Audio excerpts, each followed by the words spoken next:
All right. I believe we are live. So, here we are, quarantined, right? Figured we would go ahead and open up the chat and see what's going on. We'll eventually increase the quality of the streams as we get into this. We've upgraded the digging camera. This is the camera that I used in my last YouTube video. If you guys haven't checked it out, go exercise and metal detect. We're going to call it detector sizing now. It's a thing. Hashtag detector size. And get out there and swing. But yeah, we'll get that hooked up to the computer. We'll do some fun feeds and everything, and we will see how that goes from there.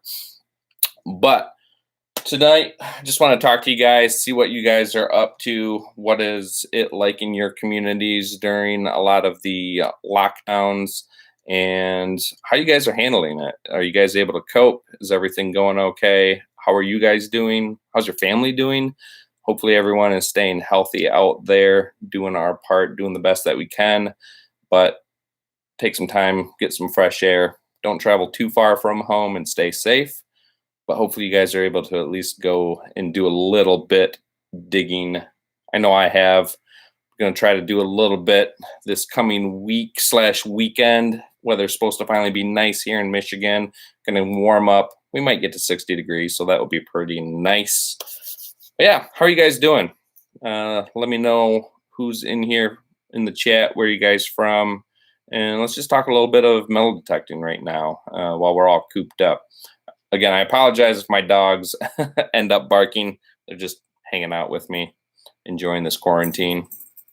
So yeah, we'll see how it goes. But tonight, like I said, we're going to talk a little bit of metal detecting, but we also have the Minelab Excalibur 2 here, and we need to do a little bit of repair on it. So take you through that, and we'll actually do the repair video coming up here in the next week, and I'll take you through that process, just in case you guys have run into a similar situation, whether it's for the Excalibur or the AT Pro or any other machine that you guys may have had something happen to the headphones. Specifically, what happened with mine is the ear pads have ripped, and then they've also come loose here from the actual headphone unit. So as you can see, we've got this nice little tear here, and that's just from probably not taking the best care of it as we've been putting it in the trunk, but it's also beginning to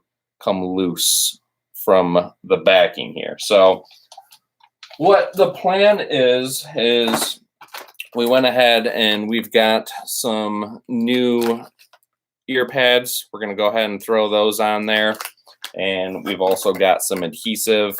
So basically we're just going to clean the whole backing there, put the new pads on, get them adhesive, let them dry, and hopefully we will be ready to start water hunting again soon.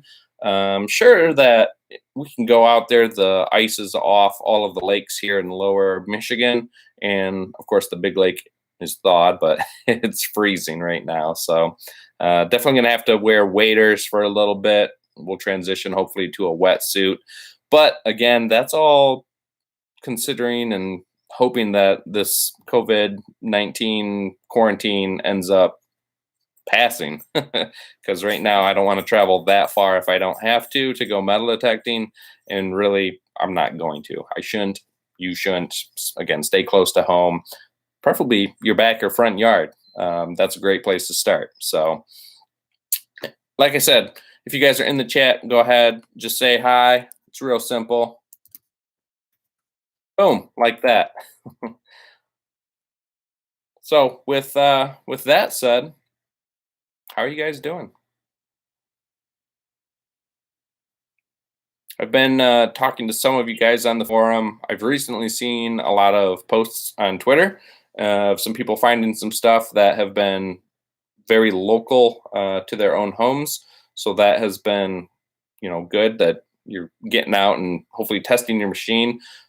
one of the things that you guys could do, and I'm gonna be working on, because I think I might be able to get a new machine pretty soon here, and more on that in possibly a later or upcoming stream. But go ahead and give yourself a test garden. Bury some coins, silver clad, maybe even a ring, as well as some junk signals. Put a nail in the same hole as the silver, or an Indian head penny if you have one, or any coin for that matter, uh, and see how your detector reacts with it. Also, doing that with different depths.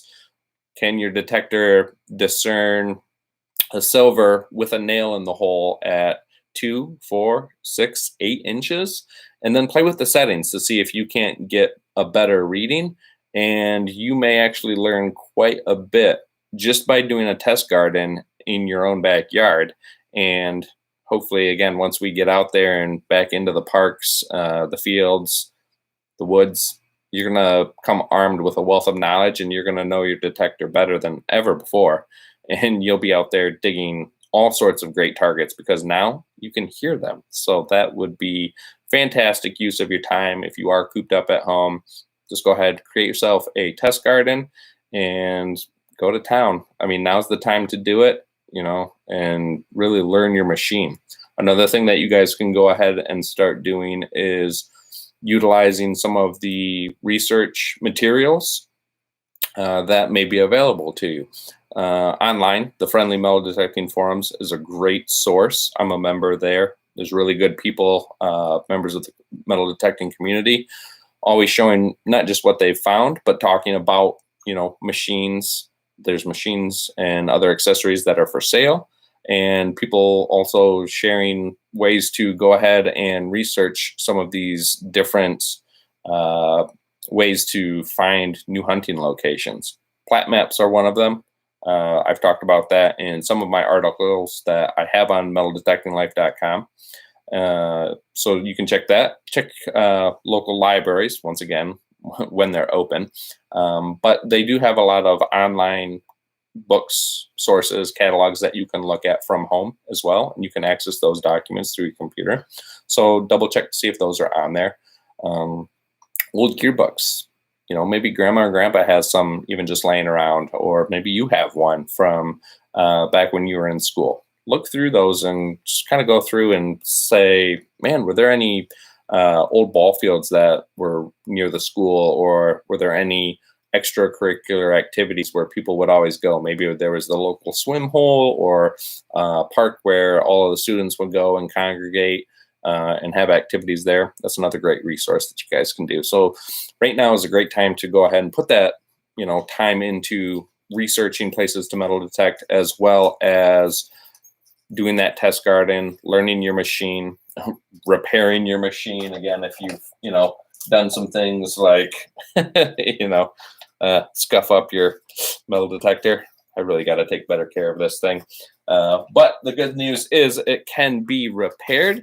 So that is fantastic. Other things that are fantastic is when people bring you a treasure source of Chex Mix and your dogs get excited about it. I know I am excited about it. This will help get us through the quarantine stage for sure. So thank you, Sam's Club, and to the wonderful wife that picked that up. Certainly a treasure indeed. But anyway, guys, hopefully, again, everyone is staying safe tonight and through this ordeal. We'll get through it. I think things like this going live, try to make it a little bit more regular and create a schedule so that we can actually get a community to engage here online. Again, check out Facebook. There's plenty of metal detecting groups. I'm sure there's one in your state for sure, if not in a town that's nearby. Check out the Friendly Metal Detecting Forums, another great resource. Even Reddit has a metal detecting community that I just joined, and people are posting some of their finds or just talking shop, talking metal detecting. So those are all fantastic places to go and look. And of course, YouTube. YouTube has a ton of videos out there that you can look up for your machine, for your state, places to go and metal detect if you're looking for ideas. Some are a little bit more formal. Some are very technical and nitty gritty when it comes to the instruction side of things on how to use a metal detector, and some are just lighthearted and fun to watch. So whatever you're looking for, I'm sure it's out there. Just go ahead, search, see what you like, leave them a thumbs up if they did a good job, and subscribe. Um, Definitely a lot of good channels out there. So I will go ahead and see if we can't link some of those channels that I currently follow too, and that I would recommend if you're looking to pass the time and learn a little bit more. So I always want to pay it forward to some of my other metal detecting friends in the community. Thank you for all of that you could do, because I enjoy watching your videos just like everybody else. So hopefully, again, everyone's staying safe out there, and I'm excited that we have the metaldetectinglife.com blog and website going. Hopefully that's bringing some of you guys value. If you haven't checked it out, that'll also be linked in the description below. I've got some of my recommended equipment that I've been using to help me kind of through my metal detecting learning journey, if you will. And also, I've got some of my other resources that I use for research and for digging that are linked in the website as well. So just go ahead and check out the recommended gear on the metaldetectinglife.com website, and we'll have all of that on there. And I've begun also posting some of the videos that are on YouTube. There is a video section there for those of you that just strictly want to see some of the latest videos that are there. Go ahead and join the Treasure Box mailing list. I also put out updates to my local community who's following me. So thank you guys for following along, and if you've subscribed to the mailing list. But hopefully, like I said, if you guys are just joining the stream, welcome. Leave a comment in the chat so that I know you're here. We'll go ahead, boom, we'll bump it, because shaking hands, can't be doing that right now. Indulging some leftover. The wife made some killer chili the other night, and I'm looking forward to round 2 of that, actually. It's a good hearty meal. We're just kind of still coming out of the last bit of it's spring, but we're going to still call it the end of winter in Michigan. But weather's warming up, so that feels good. All right. You guys are shy in the chat. Looks like there's 2 of you guys viewing right now. I thank you. You are my MVPs. So who are you? Come on. Don't be shy. Shout it out. Maybe you'll get something. First 2 ever to view my live streams. Normally I don't do live streams. Like I said, we'll up the quality as time goes on, but we're balling on a budget like everybody else right now. Maybe if we get that stimulus check, though, the wife will let me get another metal detector. All right. Chris from South Bend. You're not too far. I have seen the mappings kind of in that area, and I know because you're stuck right there next to Chicago, not too far. Stay safe. I know Chicago's having a rough go. You are right. Okay, you are right. I remember now. That is awesome. We had a great chat. How are things going? Are you staying safe? Grand Haven, just so you know, when we met, it was looking still pretty nice.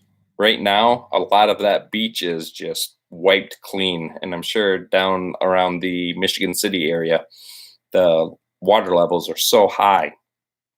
There's not many beaches left. I know in the St. Joe area, Silver Beach is just getting pummeled.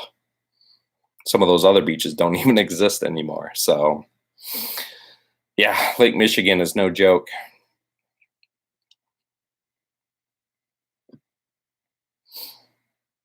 Definitely, definitely. I am working from home as well. This currently is my home office up here. Making the best of it. I'm sure you guys are too. Hopefully the kids aren't driving you crazy yet. But sometimes it's nice to, just be together with family and spend that time, because, I mean, you probably know there's a lot of times where everyone's working so much and everyone's so busy, you don't actually get quality family time as much as you probably would like to. So take it for what it is, and I think we can all enjoy it. This is, in a way, a government issued vacation, I guess you could say, if you're still working. Um, yeah, no kidding. I don't blame you for exhibiting fantastic patience, which is something I'm sure we all need to work on. And this is something that I think will test our patience, but we'll get through it, for sure, for sure. Yeah, so like I was showing people a little earlier in the stream, Chris, so what's happened with the Minelab Excalibur and what we were talking about tonight is we got a little rough with the ear pad, and so these are gel pads on the Minelab Excalibur. They feel great when they're on, nice and comfortable, but with this tear, a lot of that gel has been leaking out, and then we've also started to separate the ear pad as well. The glue has come loose. There's a bunch of sand in there, so we're gonna have to repair that. So we'll be doing that on an upcoming video, and we'll take you through the whole process, and we'll see if we can't get it done. But we went out, we've got some new ear pads. These should be nice, comfortable. They should fit and do the job. And we've got the repair adhesive. We'll get them all cleaned up. We'll get these installed, and we'll take you guys through that process on a little how-to video that we'll publish hopefully by the end of this weekend, if not at the beginning of next week. Because let's face it, we've got time to do it, right? So figured we'd get that done and hope for the best, as summer is right around the corner, and we're hoping that we will be excused from our homes and able to go out and go metal detecting. So that is the plan. That's what we are hoping to accomplish this weekend, and hopefully all goes well and we don't run into any hiccups, because I'm sure you guys have seen now that if you try to order anything on Amazon that's non-essential, you're not going to get it for about 2 or 3 weeks, maybe even more now. They're only delivering that essential, those essential products to people that are looking for it. And I'm not sure what all that qualifies as. I'm sure it's like household goods, possibly like cleaning products, clothes maybe, but we'll see. I just know my friend was trying to order some gear for his camera and studio, and they said those were not essential. So it was like a 3-week delay just to get anything on Amazon, even if you're a Prime member. So hopefully they refund Prime members for the upcoming month, because you're not going to get your 2-day shipping anymore. That is a fact. So have you guys been able to get out metal detecting at all? Oh, yes. So my scoop I got right when I started actually getting into water hunting. So that was probably really about 10 years ago. And that scoop I got from Pro Stock Metal Detectors. It's in Plainwell, Michigan. Al is the shop owner's name. And they did have 2 sizes. They had the large one, which I have, and then they had a smaller one.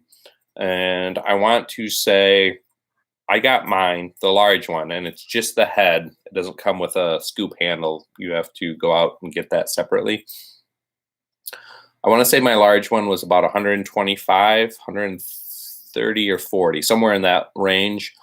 And then they had the smaller scoop, which I think he called it like an 8-inch. I think that was about the width of the head, which is totally perfect for normal beach hunting, even in Lake Michigan. That will do the job. And I believe those ran somewhere between $80 to $100. So if you can find it in that price range, those would be ideal. Fantastic scoop. It's really held up over the course of time, and I dig in a lot of rocky, tough conditions in some of these ponds. So it does get beat up a little bit. The bigger scoop, it's a little harder in those situations just because it's so wide, trying to get down in through rocks. so it takes a little bit more work.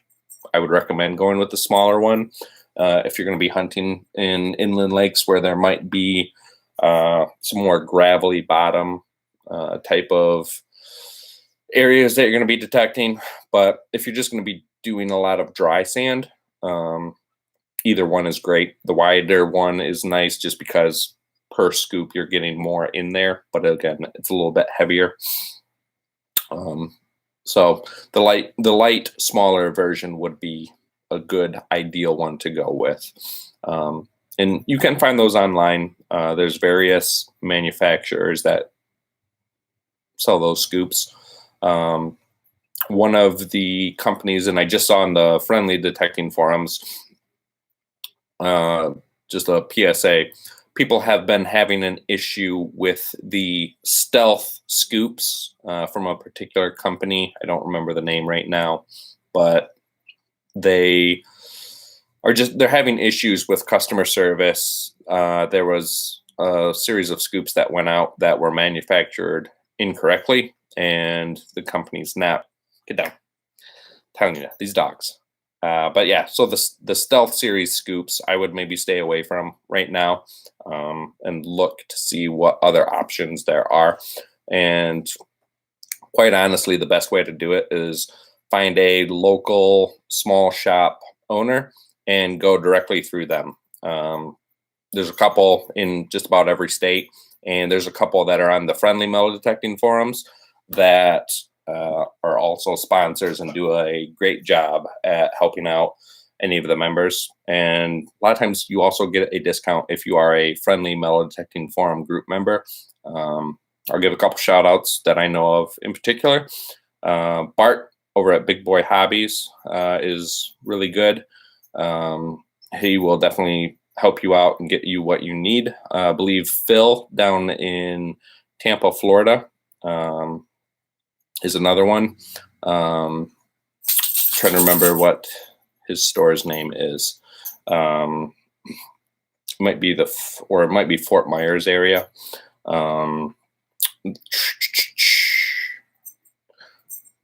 I think there's another one. Treasure Mountain Metal Detectors, might be in the Tennessee area. Al is not in the Friendly Metal Detecting Forum sponsor group, as far as I know, but he's our local shop owner here in Michigan. So that's in Plainwell, just north of Kalamazoo, not too far. So those are a couple areas, a couple places that I know. I think Bart is out of Oklahoma.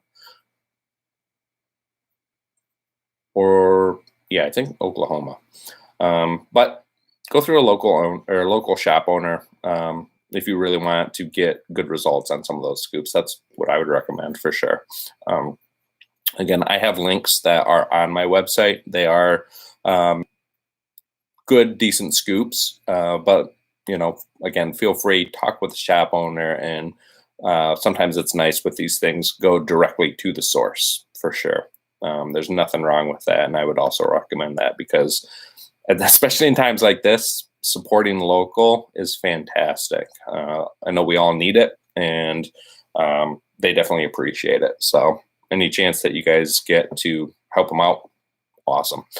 Real quick, how's my audio, guys? I'm just looking at my mic, and it looks like it might be a little low. And this is something that I can adjust as time goes on. But just want to make sure you guys can hear me and this isn't too quiet right now. We'll get the kinks worked out. I've been working with a couple of different streaming services here on the back end to see how we can make this a little bit more lively, but we'll get there.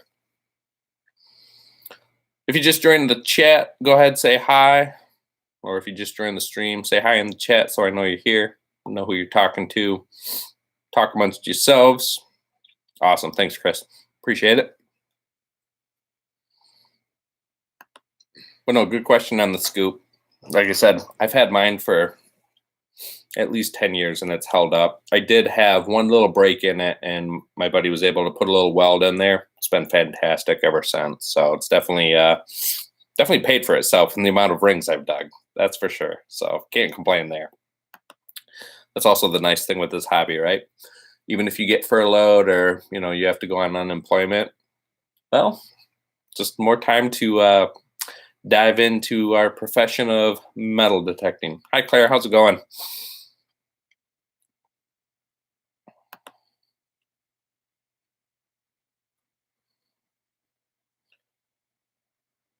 Have you been able to do any metal detecting lately, Claire?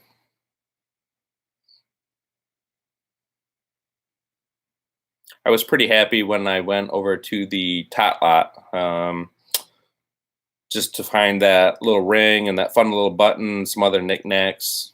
Tot lots are easy. The digging's easy, so that's always nice. And it's just fun, you know. They're usually close by, so it's not hard to get to them. The one that's near me, I could literally walk to, and we'd be fantastic. You know, easy to get to, and don't have to cross too many people's paths. Social distancing. We're perfectionists at staying away from people. Excuse me, guys. Only problem: my detector and gear is at my in-laws in GH. I'm assuming Grand Haven. Ooh, yes. Water is very high. What area? You don't have to give me the precise location, although I don't think many people are gonna go out trying to steer your spot, Claire. But yeah, in Michigan the water is up all over the place. So I don't know. There's good and bad with that, right? If it's taking away a lot of sand and eating at the dunes, anything 100, 200 years ago that was lost up in those dunes is now being washed or broken up and pulled right into, new diggable area, because normally, you can't dig in the dunes. That's a restricted area. So now that it's being eaten away and it's kind of beach or in the water now, maybe you'll be finding some new stuff, but it's definitely high. Mm. Well, Chris, I may have to make a trip to Muskegon Friday. I'll just pick it up for you. um, yeah, that's a bummer though that it's still stuck in Grand Haven. Definitely, probably not worth the drive to come all the way up here to risk it either. So,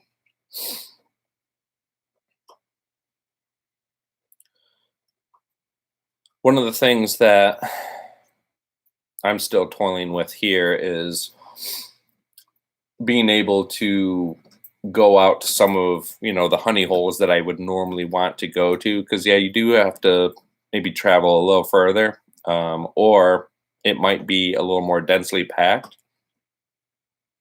One of the things that I like hunting is curb strips. Have you guys ever tried hunting the curb strips in your town?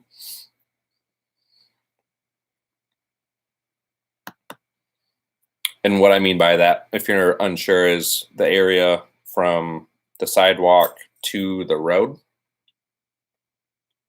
Technically, that's usually public domain, and you're able to go there. Um, if someone has a nice lawn, I usually don't try to dig in that part, even though it's still public. I know they're going the extra mile to keep it up and make it look nice. So I'm not trying to destroy their hard work. If they have a green thumb, I usually kind of carry on. But I do look for the older curb strips that we can go and dig, and maybe they're a little weedy. There's leaves in there. They really don't care for it so much, but it's in an older part of town. Free game, right? But that's something that, of course, I would normally go and detect and dig when we weren't so much on lockdown or the stay-at-home orders. So that's kind of a bummer. I haven't gone out to hunt any of those areas lately. All right, an E-track. I've been looking at those E-tracks. It's a machine that, since the CTX came out, a lot of people have overlooked the E-track, but the E-track was like one of the original silver snipers. Those things are amazing, and they still are. And now you can, I think, get them for a pretty good price used. There's really some good deals out there. One of my our old club president used one of the Minelab Explorers. I think it was the Explorer SE, and he knew that machine so well. And it's one of the things I talked about earlier in the stream, building a test garden for yourself. But he just knew targets and could hear them and decipher things in nails. He would pull up so many old coins. So those Minelab series from the, the SE to the E-Track to the CTX have all been just amazing. Like, wow. And now, they've got the Knoxes out and everybody's going crazy for those. So now I feel like, yeah, you can really get some E-Tracks on some really good deals. And Claire, like I was saying, I've got my Excalibur 2 here, and it's not really a mod. It's a legit repair we have to make. But now we have to do a whole mod. We just broke it. No, we didn't really break it. But the thing's live TV, live streams, you can't edit out. You gotta love that, right? But yeah, so the headphones here have gotten a little beat up. The gel has started to come out because of the tear, and then we've also got the floppy headphones. So those are gonna get repaired in an upcoming video here, and we've got the new ear pads in, so those will be nice. We'll get them glued on there and cleaned up and hopefully ready to go by the beginning of summer once we can actually get out and go detecting. So, all right, hey, have a good family game, Chris. Thanks for stopping in. It's nice chatting with you. Stay safe, my friend. Hopefully, we'll see you in Grand Haven sooner than later. All right. Is everyone else having a good night? Hopefully you guys are staying safe.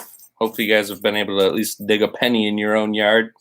Thinking about going and giving my backyard a third or fourth once over, as we've already been over it multiple times. But if you guys haven't seen some of my older videos on this YouTube channel yet, depending on how long you followed me, go look up Treasure Hunter Finds Assault Rifle. Yeah, that was in my backyard. I didn't even detect it. We actually found it when I was building out the shed foundation in the backyard. And in a trash bag, buried in the ground with a bunch of broken glass on it, was a rusted up AR-15. Now, I know nothing about guns, so if you guys make fun of me in that video, I totally get it. I'm not a gun person, but it was something, I tell you, to find that just buried in my backyard in a trash bag. That was quite a thrill. So it's a 2-part series. The first part is, wow, Ace, you don't know anything about guns, and it's true. But it was quite the find nonetheless. And then about 6 months later, we had a part 2 recap to what happened with that gun. So if you guys are curious, go ahead, find those videos in the library of Swing for the Ring and give those a look. Yeah, it was fun, to say the least. Something I didn't ever think I would stumble across. And again, that was in my own backyard. We had just purchased the house, and then this was the following spring of that year. Or actually, no, it was the following summer as we were building that shed. And out of the ground, there it was. So who knows what else is back there. I did find, I probably dug like a 4x4 privy hole, and there was just all sorts of glass, some toys, milk jugs, other things that were a bit older, broken plates, china, some nice porcelain dishes there with the nice blue and white stoneware in it. So something was back there. I think it was like an old shed or garage that they kept all sorts of stuff in. And I think it burned down based on the soil composition that I was digging through. But it could have also been an old outhouse. This home is a 1892 when it was originally built. So there's definitely history there, but the yard's only a 40 by 40 foot backyard lot, so it's not huge, but there was just a ton of garbage and stuff back there. So I'm sure we didn't even uncover all of it. And I even rototilled the whole backyard to try to, get a lot of that stuff out, and we raked it, and we're still pulling out glass even today. Like after every rain, it just keeps seeping up. So it's been pretty amazing to see how much garbage is actually in the yard for a home. But again, it's over 100 years old. A lot of history here just in this small lot. So give your own yards a give it another try. See what some of these new machines can do. I'd be curious to know, Claire, what that E-track ends up pulling out in some of these areas that you've already metal detected. I think that's always very interesting when people go back to a spot they've hunted numerous times, but they try a new machine and maybe the settings are a little different or things sound a little different, or you've got a new coil that's on there, and the amount of items you start bringing up just because of that switch, and those hunting spots turn out to be an entirely new, it's like a whole new hunting location, a whole new honey hole, just because of one little switch, or you learned one new setting on a machine. So it's definitely worth a try. If you just got that E-track, I'd be curious to know what old spots become new spots just because of that. So good on you for getting that E-track. And hopefully you get your Excal up and going again. That would be the goal, wouldn't it? You can never have too many metal detectors. My wife would think otherwise, but she brought Chex Mix today, so we're ready for quarantine. In for the long haul. All right. Well, do you guys have any other questions in the chat right now? Anything else you want to chat about amongst yourselves? Anything you want to know? Right now, this was really, this is my first live stream on the channel. Usually everything I do is post-editing, so a little bit of planning always goes into my videos as I actually get to shoot them, come back, edit them, put my little entertaining, spice into it, just so it's not one long video of me digging a pull tab, unless you guys want to see that. That would be a fantastic April Fool's joke, although I feel like a lot of people would be upset about that, wasting 38 minutes of a stream watching me dig a pull tab live. That would be brutal for some people. Anyway, got a few more people filtering into the live stream here. Thanks for joining. If you guys don't get a chance to see what we were talking about, I'll see if I can't make this post an actual video. Keep it up for a little bit if you guys want to know what we were chatting about. Hold on. All right. Are you sponsored? Okay, we've got an Excal, we've got an E-track, you've got the CDX. If you've been using it for 5 years, you got it right when it came out. Claire, share the love. My buddy actually has a CTX 3030, and I almost bought one. There was a really good deal that I saw on Facebook Marketplace, but he was down on the west side of Chicago, and he didn't want to ship it. He wanted it for local pickup only, but there were like 3 coils plus the CTX, and he was going to do all of it for I think it was like $1,800. So I was all on it. But it was such a long drive, and this was back during winter, so this was before the whole COVID-19. But driving in Michigan through and around the lake to Chicago, if you know anything about the area, the lake effect snow here and the winter driving's just not worth it. So missed out on that deal. It was unfortunate, but it's all right. There's always going to be some more out there. they don't like the CTX for coin hunting themselves, or when you meet up with people and they see you with a CTX, they get upset because they know you're going to go through and just clean the place out. Because I feel like that's what it would be like. When I see someone with a CTX, I said, well, there's no more silver left here because they already have it all. Those things are amazing.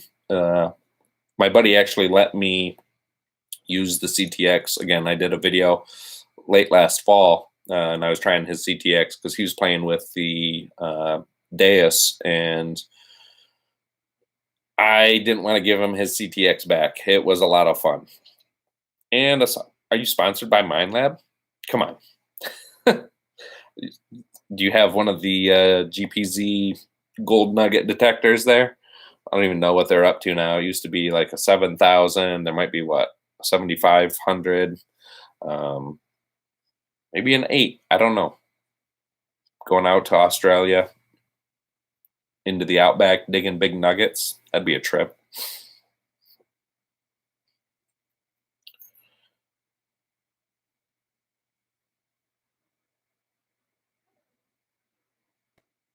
Awesome. Okay. So with the recovery fines, is that something that you just make like posts online to say, hey, if you lost something, call me out. I'll help you. Maybe, Claire, are you a member of the Ring Finders as well? In my last blog post on themetaldetectinglife.com, if you guys have seen that, we talked about the art of the return, returning lost rings. And a lot of times, yeah, you can go out just helping people. You can do it as a service and get paid for it. You can do it free of charge just because it's good karma. And a lot of times they'll still give you a reward anyway. So those are all fantastic. I also know a buddy on the east side of Michigan. He scuba dives, and he gets a lot of calls to help people who've maybe lost things off the back of their boats in slips. And they always throw him at least $100, if not more, on some of these items. I think one of the things he found was a boat prop for this multi-million-dollar yacht, and these boat props are like $30,000 or $40,000 by themselves. So he ended up making like $2,000 or $3,000 in just a reward that the guy gave him, because it's better than spending $30,000. So the fact that he got that prop back, he made a nice chunk of change on that return. So that would be one way to do it for sure. Gary, you need a puppy in your video. I do. Puppies would, we would get views through the roof if one of the puppies would come back. I think they're down getting treats right now. So I'm chopped liver, which theoretically puppies should like, right? Let's see. How good are we at puppy calling? All right. Yeah, the Ring Finders. Great. I mean, I've got a couple of friends that are in that program as well, and it works, Chris, I believe from Vancouver, who set that up.